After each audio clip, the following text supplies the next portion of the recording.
For the policy and paper presentation, the topic that I was given was the Children's Health Insurance Program, otherwise known as CHIP. The two articles that I chose was Reproductive Health Services for Adolescents under the State Children's Health Insurance Program, and the second article was The War Over Fetal Rights. Within the first article, the issue the article addresses is adolescents whose family can't afford proper health insurance. The article details how CHIP supports low-income children up to age 19 and gives them the opportunity to a healthy life.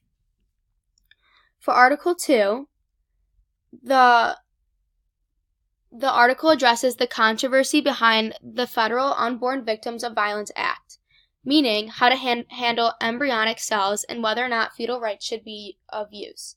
The article takes a stab at the morals behind the politics of the womb rights. Discussions of embryonic cells play into helping children with certain diseases like Rett syndrome. The article also addresses the rights for women versus moral and legal aspects of a child. For points of view / values of the first article, there are various points of views that are covered throughout the entirety of Article 1. While CHIP covers 29 states and the District of Columbia, 28 states elected to have the state-designated health program.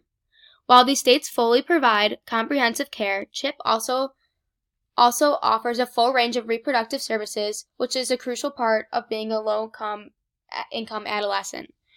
Within CHIP, all adolescents are encouraged to get checked for sexually transmitted disease as well as sexual-related cancers. This is a value that is important as over half of all U.S. adolescents are sexually active by the age 19. Within Article 2, the main points of view of values presents the war on fetal rights in a numerous way. The first being, if an unborn fetus is given certain rights, will the choice of abortion be at stake? In addition to fetus rights, a value discussed within the article was a policy that was brought up by Bush during his presidency, the idea of protecting children from contraception until the age 18, therefore not allowing sexual intercourse. Lastly, the article discusses the process of storing frozen embryos at fertilization clinics, specifically if embryo adoption should be used of people with interest. The larger policy / issue within Article 1 is the article's larger policy is providing health insurance to low-income families with adolescents below age 19. CHIP strives to educate adolescents that do not have the resources or support to become successful for the real world. CHIP wants to address the problem before adolescents reach the age of abortion or sexually transmitted diseases. Confidentiality is extreme importance to CHIP as they want their clients to know that their health records are secured with them.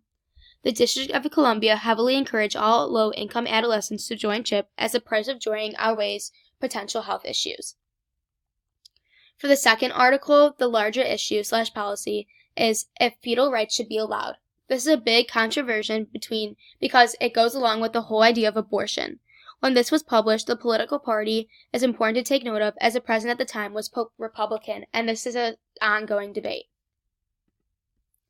My personal reaction to the first article was receiving this research topic. I was very surprised.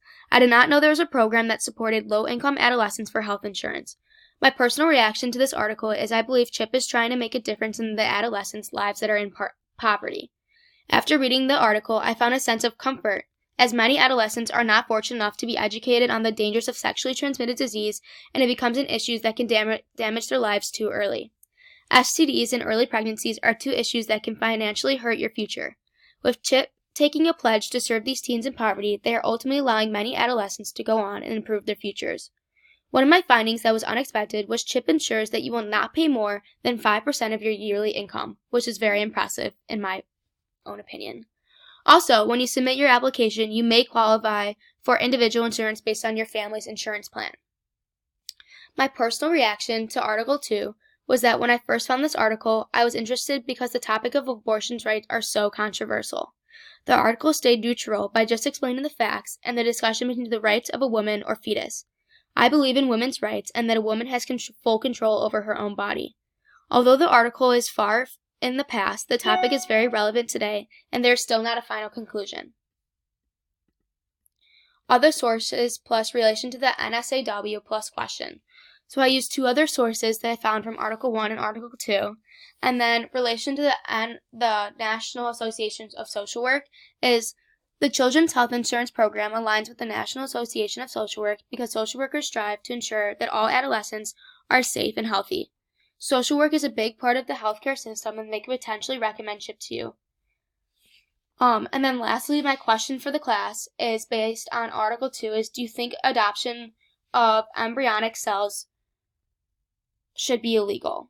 And then just to counteract is my second article was from a really long time ago, but I thought it was interesting because even though it was from 2003, the article is still, the argument between it is still very universal and still an argument that many people get heated and have really strong beliefs of, and I think that it's something to note that even from 2003 to 2020, the topic still hasn't been a conclusion.